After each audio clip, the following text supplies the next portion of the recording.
안녕하세요. 아범입니다.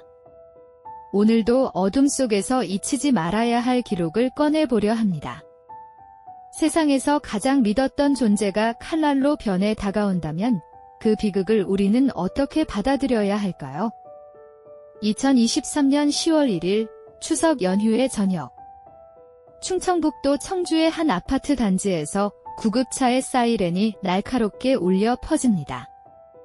평화로워야 할 명절날, 그 소리는 곧 참극의 시작을 알렸습니다. 구급대원들이 들것에 실어 나온 이는 47살의 여성 A씨였습니다.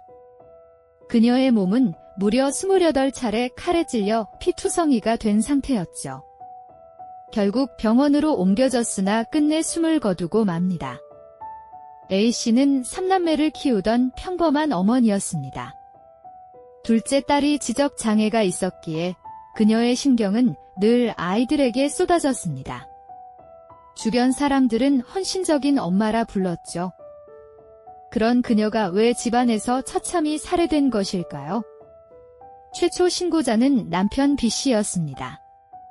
외출 후 집에 돌아오니 아내가 피투성이로 쓰러져 있었다는 겁니다. 경찰이 현장을 확인했을 때 외부 침입 흔적은 없었습니다. 다만 끊어진 전화선이 눈길을 끌었죠. 범인이 신고를 막으려 한 정황이었습니다. 용의자를 묻는 경찰의 질문에 남편은 눈물을 삼키며 말합니다. 네, 있습니다. 우리 막내 아들이에요. 충격적인 지목이었습니다. 사실 이 집엔 장애가 있는 딸을 돌보기 위해 설치해둔 홈캠이 있었습니다. 그 영상엔 사건의 전말이 고스란히 담겨 있었죠. 10월 1일 오후 5시 반에 집엔 엄마 A씨와 중학교 2학년 막내 아들 정군만 있었습니다. 침대에 누운 엄마에게 다가간 아들은 부엌에서 꺼낸 식칼을 휘두릅니다. A씨는 거실까지 기어나와 살려달라 했지만 아들은 집요하게 뒤따라가며 공격을 이어갑니다. 머리와 가슴, 복부를 향한 무자비한 칼질은 28번이나 계속됐습니다. 피에 젖은 손을 닦아낸 아들은 전화를 끊어 신고를 막은 뒤 흉기를 화장실 변기 뒤에 숨깁니다. 그리고 태연하게 집을 나서 인근 공원으로 향했죠. 저녁 6시 50분, 범행 발생 1시간 만에 경찰은 아파트 인근에서 방황하던 정군을 체포합니다. 나이는 고작 14살 하지만 범행 수법은 너무나도 치밀했습니다. 체포 직후 정군은 억울하다며 부인했습니다. 하지만 홈캠 영상이 모든 것을 보여주고 있었죠. 결국 그는 경찰의 설득 끝에 황당한 범행 동기를 털어놓습니다.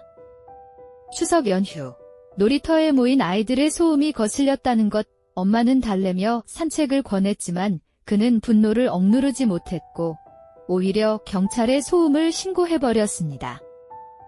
이 신고 사실은 곧 보호자인 엄마에게 전달됩니다. 산책 중이던 엄마는 황급히 집으로 돌아와 아들을 다독이며 타이릅니다. 하지만 오히려 꾸짖음이 더해지자 정군의 분노는 폭발했죠. 정군은 아스퍼거 증후군을 앓고 있었습니다. 사회적 소통과 공감 능력에 어려움이 따르는 발달 장애. 가족은 그를 어르고 달래며 키워왔지만 때론 강경하게 제지할 수밖에 없었습니다. 실제로 1년 전에도 그는 친구와의 다툼 끝에 흉기를 들고 학교에 나타났습니다. 이 사건으로 보호관찰 처분을 받았고 가족들은 더 이상 감정을 주체 못할까 늘 불안에 떨었죠. 엄마는 그날도 아들이 아이들에게 해코지할까 두려워 강하게 제지했습니다. 그러나 정군은 텀마는 내 편이 아니다라며 분노를 엄마에게 돌립니다. 또한 부모의 관심이 장애가 있는 둘째, 누나에게만 쏠려 있다고 느끼며 억울함을 쌓아왔습니다. 그렇게 분노와 원망은 칼날로 변해 어머니에게 쏟아졌습니다. 체포 후에도 그는 반성하지 않았습니다. 나는 촉법소년이라 처벌받지 않는다이며 비웃었습니다. 그러나 그의 나이는 이미 만 14세, 소년범으로서 형사 책임을 져야 했습니다. 재판 과정에서 정구는 끝내 뻔뻔한 태도를 보였습니다. 자신이 피해자라 주장하며 엄마가 폭력을 행사했기에 정당방위였다고 말도 안 되는 궤변을 늘어놓았죠. 유족들의 분노는 컸습니다. 헌신적이었던 엄마를 모욕하지 말라며 첫째 누나는 눈물로 항의했습니다. 하지만 정구는 오히려 늦게 알게 된 자신의 병을 방임이 증거라 주장했습니다. 검찰은 CCTV 영상과 전후 정황을 근거로 재범 위험이 크다고 판단했습니다. 소년범에게 내릴 수 있는 최고형, 징역 20년을 구형했습니다. 배심원 재판에서 9명 전원이 유죄를 인정했습니다. 그중 8명이 징역 20년을 선택했고 단 1명만이 단기형 의견을 냈을 뿐이었습니다. 재판부는 그의 계획적 행동카를 숨기고 전화선을 끄는 점을 강조했습니다. 이는 심신상실이 아님을 명확히 드러냈죠. 최종 선고는 징역 20년, 전자발찌 부착 15년이었습니다. 정군 측은 즉시 항소했습니다. 반성문을 제출했지만 내용은 피해자에게 책임을 돌리는 말뿐이었죠. 결국 항소심에서도 원심이 그대로 유지됩니다. 마지막 대법원 판결은 2024년 11월 원심을 확정하며 그는 결국 20년형을 받게 되었습니다. 14살 소년에게 내려진 이례적 중형이었습니다. 그러나 불안은 남습니다. 그는 35세가 되어 다시 사회로 돌아올 것입니다. 끝내 반성하지 않던 소년이 교화될 수 있을까요? 우리 사회는 그 위험을 감당할 준비가 되었을까요? 피해자인 어머니 A씨는 평생을 가족에게 헌신했습니다. 마지막 순간조차 아들의 죄가 드러나지 않길 바랐을지도 모릅니다. 고통보다 더 큰 절망이 그녀를 짓눌렀을 겁니다. 남겨진 가족은 삶이 무너졌습니다. 지적 장애가 있던 둘째 딸은 보호시설로 보내졌고 남편과 남은 자녀들은 상처 속에 살아가야 합니다. 이 비극은 지금도 끝나지 않았습니다. 2003년 6월 9일 밤 부천 원미동의 한 빌라촌. 골목을 울린 고성 속에는 이미 비극의 그림자가 드리워져 있었습니다. 당신들만 살면 되는 거야. 절규는 곧 침묵으로 바뀌었습니다. 잠시 후 들려온 것은 울부짖음에 가까운 비명. 주민들은 창밖을 내다보다가 골목 한가운데서 허망하게 무너져 내린 한 중년 남성을 발견합니다. 그는 가족의 가장이자 아버지였습니다. 도와주세요. 제발. 제 가족이 떨리는 목소리로 외친 그는 곧 경찰의 부축을 받으며 참혹한 진실을 고백합니다. 범인은 다름 아닌 자신의 둘째 아들, 김근우였습니다. 집 안으로 진입한 경찰의 눈앞에는 지옥이 펼쳐졌습니다. 안방에선 아내가, 작은 방에선 팔순의 어머니가 차갑게 누워 있었습니다. 곁에는 베개가 흩어져 있었죠. 부검 결과 두 사람은 흉기에 찔린 흔적 없이 베개로 얼굴을 눌려 살해당한 것으로 드러났습니다. 피비린내는 다른 방에서 풍겨왔습니다. 큰아들은 방 안 바닥에 쓰러져 있었습니다. 무려 15차례나 흉기에 찔린 상태. 바닥은 피로 물들어 붉은 웅덩이를 이뤘습니다. 기적처럼 그는 아직 숨이 붙어 있었습니다. 곧장 병원으로 이송되어 생명을 건졌지만 그날의 충격은 평생을 따라다닐 상처가 되었습니다. 범행 직후 현관문을 열고 들어오려던 아버지는 살벌한 기운을 느꼈습니다. 집안 불빛은 꺼져 있었고 어둠 속에서 들려온 건 아들의 섬뜩한 목소리였습니다. 아버지, 그냥 들어오세요. 안 오면 형 죽습니다. 위협적인 그 한마디에 아버지는 문을 닫고 황급히 계단을 내려가 주민들에게 도움을 요청했습니다. 아버지의 선택은 옳았습니다. 신고가 지연됐다면 큰아들마저 목숨을 잃었을 겁니다. 하지만 그날 가족은 이미 돌이킬 수 없는 파국 속으로 빠져 있었습니다. 김근우는 평범한 중산층 가정의 아들이었습니다. 학창 시절 성적도 우수했고 명문고를 거쳐 중앙대 연극영화과에 진학했죠. 부모의 자랑이던 아들이 어쩌다 괴물이 되었을까요? 전환점은 신용카드였습니다. IMF 이후 무분별한 카드 발급이 허용되던 시절, 그는 손쉽게 카드를 만들고 소비의 쾌락에 빠졌습니다. 처음엔 데이트 비용으로 시작했지만 곧 고급 식당과 명품으로 번져갔습니다.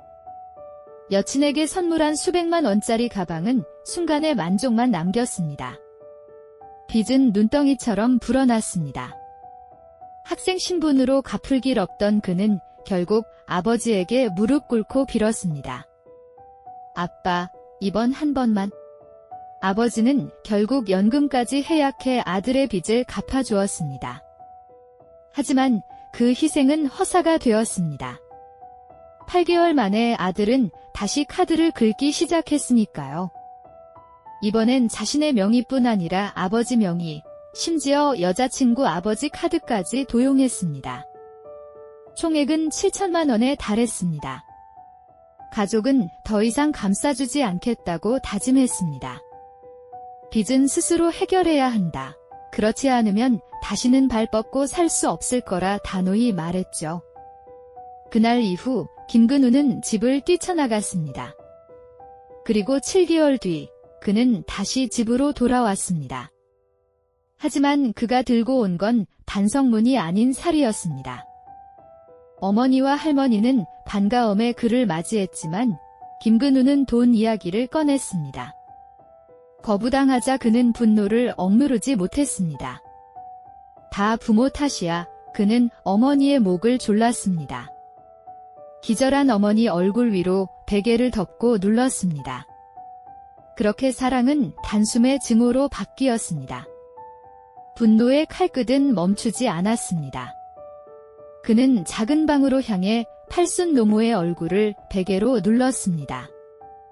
저항조차 하지 못한 할머니는 그대로 숨이 끊겼습니다. 두 생명을 앗아간 그는 아직 만족하지 않았습니다. 남은 표적은 큰형과 아버지였습니다. 그는 부엌에서 식칼을 꺼내 들고 어둠 속에서 기다렸습니다. 먼저 들어온 건 큰형이었습니다. 방으로 향하던 형이 뒤를 쫓아가 가슴과 어깨, 목을 쉼없이 찔렀습니다. 무려 15차례의 공격이었습니다. 큰형은 피를 쏟으며 쓰러졌지만 기적처럼 숨이 붙어 있었습니다. 훗날 이 증언은 범행 전모를 밝히는데 큰 역할을 하게 됩니다. 남은 표적은 아버지였습니다. 김근우는 모든 불을 끄고 숨어들었습니다. 그러나 아버지는 본능적으로 무언가 잘못되었음을 감지했습니다. 아버지, 조용히 들어오세요. 안 들어오면 형 죽습니다. 어둠 속에 울린 아들의 목소리는 섬뜩했습니다. 아버지는 잠시 망설였지만 곧 현관을 닫고 계단을 뛰어내려 주민들에게 도움을 청했습니다. 이 선택은 결국 큰아들의 목숨을 지켜냈습니다. 범행 후 김근우는 태연하게 도주했습니다. 그러나 경찰은 그의 이메일과 휴대폰을 추적해 위치를 특정했습니다. 그는 여전히 여자친구와 연락을 이어가고 있었죠. 작업에 실패했어. 아버지와 형까지 죽일 수 있었는데 아쉬워. 여자친구에게 보낸 그의 메일은 인간성을 잃은 고백이었습니다. 도주 6일째 인천의 한 PC방에서 그는 검거되었습니다. 체포 직후조차 그는 담담했습니다. 진작 돈을 줬으면 이런 일 없었을 겁니다. 죄책감은 찾아볼 수 없었습니다. 체포된 김근우는 조사 내내 담담했습니다. 후회나 죄책감 대신 부모가 돈만 줬으면 이런 일 없었다는 말만 반복했죠. 그는 끝까지 타인의 탓으로 돌렸습니다. 수사관들은 분노와 허탈감을 감추지 못했습니다. 가족을 살해하고도 눈 하나 깜빡하지 않는 청년. 그의 내면은 이미 인간의 온기를 잃은 듯했습니다. 조사 과정에서 드러난 메일 내용은 충격적이었습니다. 아버지와 형까지 죽일 수 있었는데 아쉬워 범행의 실패를 후회하는 듯한 기록은 잔혹한 본심을 그대로 드러냈습니다. 2004년 6월 법정에 선 그는 여전히 담담했습니다. 피해자 가족을 향한 사과 한마디 없었고 자신의 죄를 가볍게 여기는 태도만 드러냈습니다. 존속 살해와 살인 미수 혐의. 판결은 무거웠습니다. 재판부는 그의 재범 가능성을 높게 보고 사형을 선고했습니다. 그는 인천구치소에 수감되었고 현재까지도 사형수로 복역 중입니다. 무려 30년 가까운 세월 동안 그는 교도소 벽 안에 갇혀 있습니다. 그의 범행은 단순한 욕망이 불러온 비극이었습니다. 소비의 쾌락, 욕심, 무책임함이 가족을 파멸로 몰아넣었습니다. 한순간의 잘못된 선택은 파멸의 연쇄를 불러옵니다.